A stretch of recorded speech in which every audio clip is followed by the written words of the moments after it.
vamos para uma generalização dos vetores, que é uma matriz. Uma matriz, esse negócio de, é um vetor bidimensional. Eu gosto de pensar que é uma junção de vetores. É como se você estivesse juntando um monte de vetor lado a lado, tá? E cada linha ou coluna de uma matriz vai ser um vetor, tá? Então aqui, olha, eu fiz aqui, tem esse pedacinho do código aqui com vocês, e aí a gente vai fazer algumas coisas aqui também. Eu espero que vocês possam fazer comigo, tá? Vamos fazer aqui uma matriz. Ó, vou colocar aqui, ó. Quero ver o que é uma função de uma matriz, beleza? Então, só estou pesquisando aqui. A matriz cria uma matriz de um dado conjunto de valores, beleza? Quais são os argumentos de uma matriz? Eu tenho aqui dados, o que eu tenho que passar como dados para ele criar a matriz, número de linhas, número de colunas, dentre outras coisas. Então, eu fiz uma matriz aqui bem simplesona. Primeira coisa que eu estou passando, quais são os dados que eu quero que estejam dentro dessa matriz? Isso aqui veio da minha cabeça. Então, eu passei aqui um vetor com os números, né? 2, 4, 3, 1, 5, 7. E aí eu quero criar uma matriz que tenha 2 linhas e 3 colunas. Vamos ver como é que ficou essa matriz.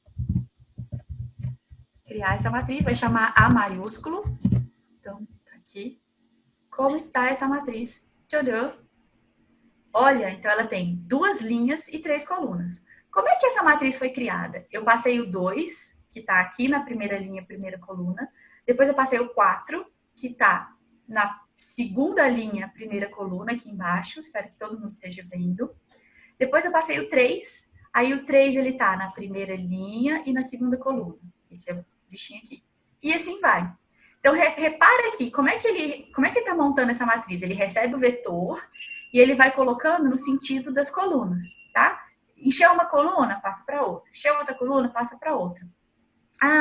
E se eu quiser mudar esse sentido? Existe um argumento para isso. Existe um outro argumento para isso. Então a gente estava preenchendo a matriz, pega aquele vetor e vai preenchendo como se fosse no sentido das colunas. Completou uma coluna, vai para outra, e assim vai. Se eu passar esse argumento aqui, eu quero fazer por linha. Então, qual que vai ser a diferença dessa matriz? Essa matriz, vamos comparar com a passada. A passada está lá em cima. Olha, a passada era, primeira linha, 2, 3, 5. Agora ficou 2, 4, 3. Segunda linha, 4, 1, 7. Aí depois ficou 1, 5, 7. Por quê? Porque é como se o sentido de criação dessa matriz fosse no sentido das linhas, tá? Que foi aquele argumentinho que a gente tinha passado no final, chama by row. Então, assim, matriz é um objeto muito legal, espero que vocês consigam usar bastante, assim. E aí fica aquela coisa, né? Assim, se a matriz, ela é como um vetor, né? Ela também tem as características de alguns vetores. Tipo o quê? Eu vou acessar essa matriz também como com os colchetes, beleza? Só que no vetor a gente tinha uma sequência, era uma coisa unidimensional. Aqui não, eu posso acessar tanto na linha quanto na coluna. Então eu tenho que começar a colocar esse tipo de sintaxe para especificar melhor o elemento que eu quero na minha matriz. Então, naquela matriz A, que é aquela que a gente acabou de fazer, né? Tinha 2 linhas, 3 colunas. Se eu quiser selecionar aqui, eu quero selecionar a segunda linha e a terceira coluna. Então, eu passo aqui. Tudo que vem antes da vírgula, tá? É a linha, diz respeito à linha. Tudo que vem depois diz respeito à coluna. Então, aqui eu estou especificando, eu quero um escalar. Eu quero o elemento na posição da linha 2 e da coluna 3. E aí volta o elemento aqui para mim. Agora eu quero acessar uma linha inteira. Digamos que eu sei que a linha 2 é... Bom, enfim, quero acessar a linha 2. Eu pego e acesso a linha 2 inteira. Então, eu tenho que passar o que vem antes da vírgula, vai ser 2. Só que aqui eu quero todas as posições, todas as colunas. Então, eu não preciso passar nada, passa vazio. Passa vazio que volta tudo. Se eu quiser passar de 1 até 3, posso passar também. Tá? Mas não precisa, é um código mais limpo se você deixar em vazio.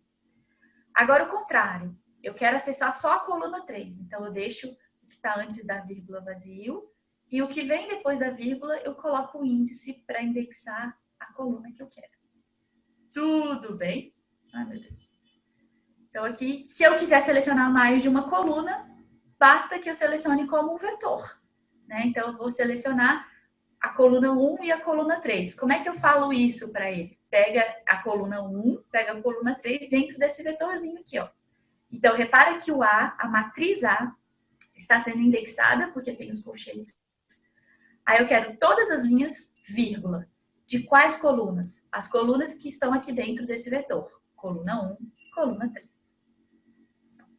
Vamos inspecionar também. Tem algumas coisas que são legais dentro de uma matriz, né? Então, eu posso pedir a dimensão de A. O que é a dimensão de A? A gente criou uma matriz que forçadamente tinha 2 linhas e 3 colunas, porque a gente falou isso para o código. Então, se você pergunta qual que é a dimensão de A, ele vai retornar exatamente isso. São 2 linhas e 3 colunas. Dimensão é uma função que dá esses tamanhozinhos, tá? Se você quiser esses tamanhos separados, por exemplo, você pode pedir qual o número de linhas, qual o n-row de A? 2. Qual o n-col de A? 3. Tranquilo também. E a gente pode dar nomes para as linhas e para as colunas também, que é muito bacana, né? Então, eu quero dar um nome para as linhas de A. Então, tem uma função para isso. Então, as linhas de A vão receber quais nomes? Ah, eles vão receber... Lembra daquelas letras em minúsculas que a gente tinha antes? Que era Azinho, Bzinho, Czinho e tal. Então, vai ser... Vou passar essas letras aqui. E aí, eu quero apenas 3 letras. Então, vou escolher as letras que começam o alfabeto. Vou fazer uma sequência aqui dentro. Do 1 até a quantidade de linhas que eu tenho. Quantas linhas que eu tenho? Eu tenho só 2 linhas, que é a função que eu vi aqui em cima. Então, vai ser letras indexada na posição 1 e 2 e deu Azinho, Bzinho aqui. E a mesma coisa para o call names. Então, eu vou passar outra matriz com vocês aqui. E repare que eu quero passar uma matriz que tem dimensão 2. Por quê? Né? A gente está falando dessas linhas aqui, tá? Eu quero passar uma matriz Mzinha, que vai receber, vai ter 2 linhas e 2 colunas. Então, é 4 elementos lá dentro. E eu vou passar um vetor para ela aqui. Só que aí, digamos que eu esqueci o que eu tinha que passar, não passei ele todo, só estou passando 3 das 4 posições que eu tinha que passar. Como que vai ficar esse vetor? Tandam! Eu acho que era bastante previsível, né? Se a matriz generaliza o vetor, a matriz vai trazer comportamentos do vetor também. Então, assim, eu quero fazer esse objeto. Tá faltando alguma coisa para eu fazer esse objeto? O que eu vou fazer? Eu vou reciclar. Então, aqui eu vou completar. Vamos pensar de novo como é que a gente estava construindo essa matriz. Tinha que ter 2 linhas, tinha que ter 2 colunas. Eu tinha um vetor que começava com 2, ia para 4 e 6. Então, eu venho aqui, eu vou preenchendo os valores dessa matriz no sentido das colunas. Então, começou lá. Primeiro 2, depois passou 4, depois passou 6. Tá? Tem mais uma posição aqui. Eu não tenho mais ninguém para eu chuchar aqui dentro. O que eu vou fazer? Pegou e reciclou. Reciclou com o quê? Com a primeira coisa que ele aprendeu. O que foi a primeira coisa que ele aprendeu? O vetor que ele passou, a primeira posição era 2. Então, acabou que chuchou o 2 aqui. Entendeu? Então, assim, vai existir a reciclagem nesse contexto também. Como a matriz generaliza o vetor, todos os elementos dentro da matriz têm que ter as mesmas classes, né? Então, ele vai fazer, ou só todo mundo é numérico, ou todo mundo é caractere, ou todo mundo é inteiro, ou todo mundo é lógico, ou todo mundo é texto.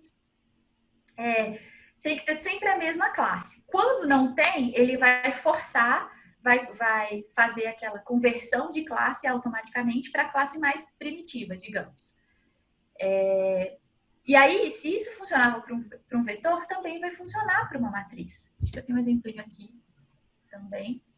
Ó, Vamos fazer essa matriz B aqui, todo mundo junto. A matriz B, ó, eu vou colocar aqui assim de novo. Como é que ela está funcionando? Vou usar a matriz e vou chuchar aqui um vetor de elementos que eu quero colocar nela. Eu começo com coisas que são numéricas, 2, 4 e 3, e em seguida eu vou vir com 3 posições que são de texto, que é o lar e sa, tá?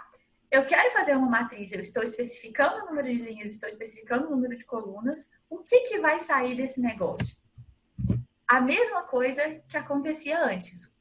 ele vai fazer, vai forçar lá, vai criar esse objeto, só que todo mundo vai ficar com uma classe, todo mundo vai ter que ser forçado a ficar na mesma classe.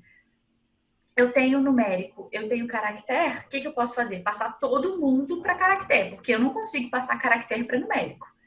Eu não posso dizer que lar é 1, is é 2 e sa é 3. Não existe isso, tá? Mas eu consigo dizer, eu posso passar o 2 para um 2 em caractere, tá?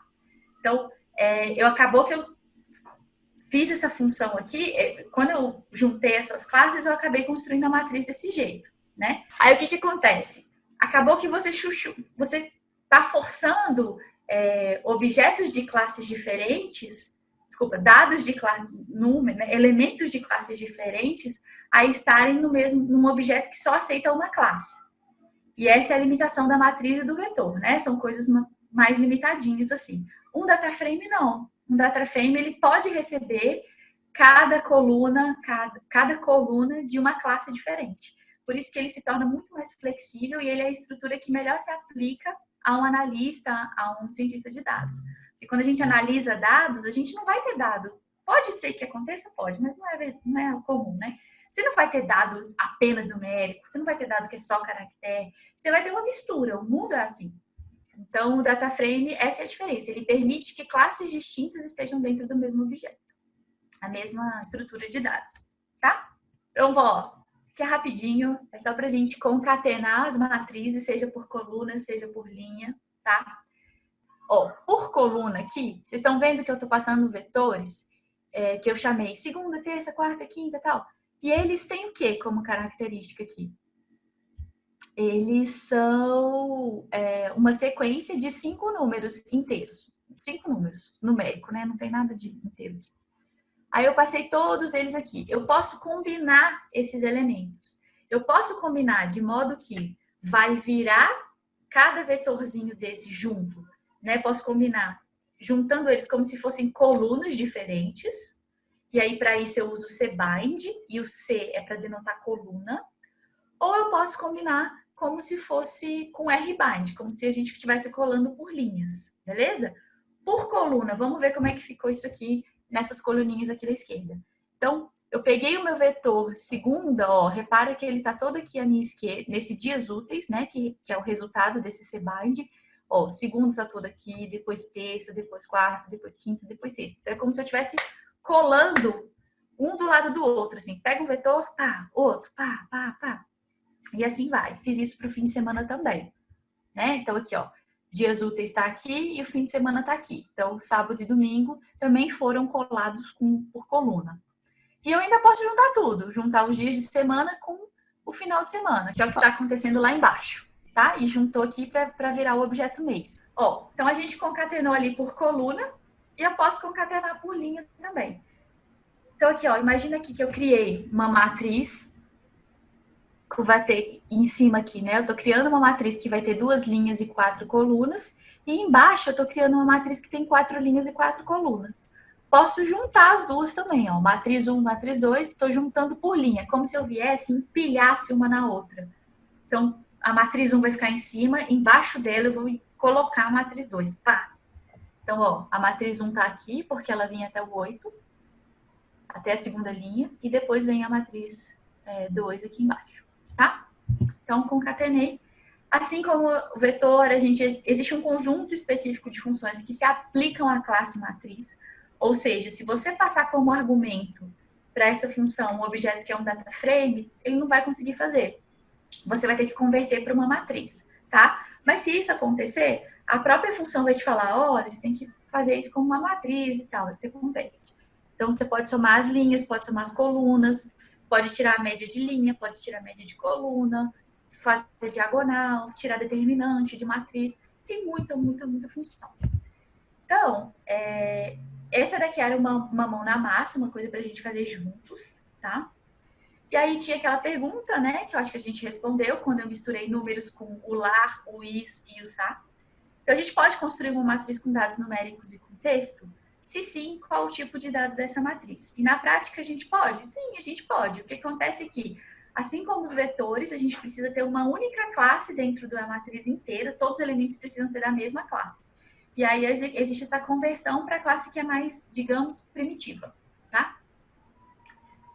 O que ocorre se a gente definir esse argumento by row igual a true na construção da matriz, acho que foi o que a gente acabou de responder agora também, né? A gente vai mudar o sentido em que a gente está construindo a matriz, assim, se vai ser por linha ou por coluna.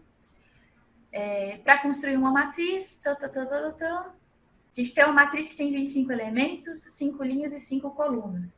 Eu não preciso especificar os dois argumentos juntos, o nRow e o nCol. Não preciso, basta que eu especifique um, ele vai conseguir deduzir o que é o outro, tá? E não precisa ser exclusivamente para matriz quadrada.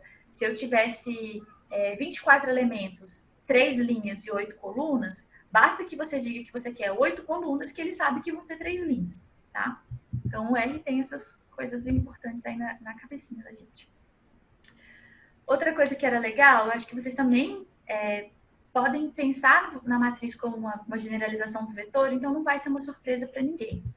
Tá? Se eu quero operar a matriz, que é o que eu estou tentando fazer aqui, ó, eu tenho uma matriz, crio uma matriz, cujas entradas são os números de 1 a 3. Ó, então eu tinha essa matriz M, beleza? Que, enfim, pode ser aqui de 1 a 3, né? Vamos fazer assim, ó, de 1 a 3, só para ficar exatamente como eu tô falando. Foi construída essa matriz, a gente não tem o suficiente para completar as dimensões, a gente imputou a matriz, a gente reciclou um valorzinho aqui, tá? E eu vou presumir que isso não é um problema para a gente conseguir dar andamento. E aí eu posso operar em algumas coisas. Se eu fizer uma operação do tipo multiplicação, significa que eu estou multiplicando cada uma das entradas pelo valor que eu multipliquei lá. Então, eu passei 3 vezes a matriz, significa que vai ser 3 vezes 1, 3 vezes 3, 3 vezes 2, 3 vezes 1 aqui de novo. E assim vai. Tá? E aí você consegue operar essas matrizes também. Existe, você pode perguntar assim, quais desses elementos são maiores que 2, né? Essa coisa lógica, essa relação lógica dentro de uma matriz. Pode perguntar e vai voltar uma outra matriz com o resultado dessa operação lógica. Quantos disso são maiores que 2? A matriz é essa aqui, ó. 1, 2, 3, 1. A única entrada aqui que é maior que 2 é essa daqui de cima, né? Do cantinho. E tá certinho aqui. Então, assim, isso tudo se aplica, beleza?